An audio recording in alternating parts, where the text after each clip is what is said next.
I found a new way to create AI videos. Right now, most AI video tools only use text prompts. Because of that, the results can feel random and sometimes unpredictable. You describe something, and the AI tries to guess what you want. Sometimes it works well, but many times it doesn't. However, what if you could actually control what appears in your video, and also control exactly when it appears? So today, I'm going to show you a powerful feature called anyframe to video. This feature completely changes how AI video generation works. Instead of using only text, this tool allows you to use images as keyframes and place them directly on a timeline. In other words, you are not guessing you are deciding everything. Alright, let's get started. First, I'm inside the Dzine AI platform. From here, I create a new project, and then I go to the AI video section. Then, I switch the mode to anyframe. Now, this is where things become very different from traditional tools. Here, you can upload up to 6 images and place them exactly where you want on a timeline. So instead of hoping the AI understands your idea, you are clearly guiding it. Next, before creating the video, we need strong visuals. So first, I go to ChatGPT and give my video idea. Then, I generate 6 detailed image prompts along with character details. I actually use 2 advanced prompts to train ChatGPT to give me better results. If you want those prompts, just comment below and I'll share them with you. Now, let's create our main character. First, I copy the character details. Then, I go back to the Dzine AI image creation section. Here, I paste the prompt, select the Nano Banana Pro model, and generate the image. As you can see, we get a high-quality, realistic character. After that, I use this character as a reference to create all my scene images. First, I double-click the character image and add it to the canvas. Then, I select that image inside the chat editor. After that, I copy the first image prompt from ChatGPT and generate the first scene. Now we have our first scene image with the same character. Then, for the second image, I do something very important. Instead of starting fresh, I reuse the previous image as a reference, because we want the background, lighting, and style to stay consistent. If you don't do this, your scenes may look disconnected, and the final video will feel unnatural. So I add the previous image into the editor, paste the second prompt, and generate again. Now you can see, the character stays the same, the environment stays similar, but the pose and action change. And this is exactly what we want. So, repeat this process and create all 6 scene images. Once your images are ready, now we move to creating the video. Go to the AI video section and select any frame mode. Then, add your first image as the starting frame. You will now see a timeline. This timeline is where you control everything. I keep the first image at 0 seconds, because it's the starting scene. Then, I set the total duration for 10 seconds. After that, I start placing the rest of the images on the timeline. You can decide exactly when each scene appears. If you want a scene to appear later, move it forward. If you want it earlier, bring it closer. This gives you full control over pacing, storytelling, and timing, which is something text-to-video tools simply cannot do well. Once I'm happy with the arrangement, I click Confirm. Now my keyframes are set. Next, I go back to ChatGPT and copy the animation prompt. Then, I paste it here. This step helps define things like camera move, mood, and style. But even if you skip this, the AI can still generate a structured video using your frames. You can also add a sound prompt to create matching audio for your video, which makes it feel more cinematic. Now, I click Generate, and the AI starts creating the video by connecting all the frames together. And here's the result.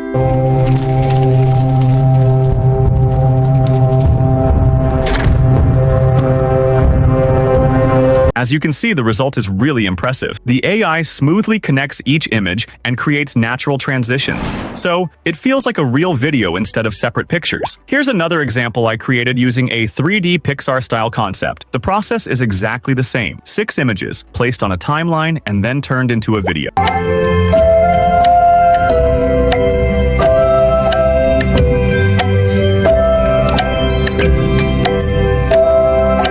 Overall, this anyframe to video feature reduces a lot of trial and error. It makes the whole process faster and much easier, especially for beginners. In the end, you get a video that matches your idea much more closely because you controlled the structure from the beginning. And that is the main idea here. This feature gives you the perfect balance between creativity and control. You can still use prompts for more detail, but you are no longer fully dependent on them. So, if you want to try it, I have shared the link in the description. If you need any help, feel free to join our Discord or Telegram group. It's the perfect place to ask questions, share your creations, and connect with other creators who can help you make even better videos. Plus, you'll find all the AI tools and the exact prompts we used in this tutorial, so you can try them out yourself. If this tutorial helped you, don't forget to like, subscribe, and turn on notifications so you never miss a new video. Thanks for watching, and I'll see you in the next one.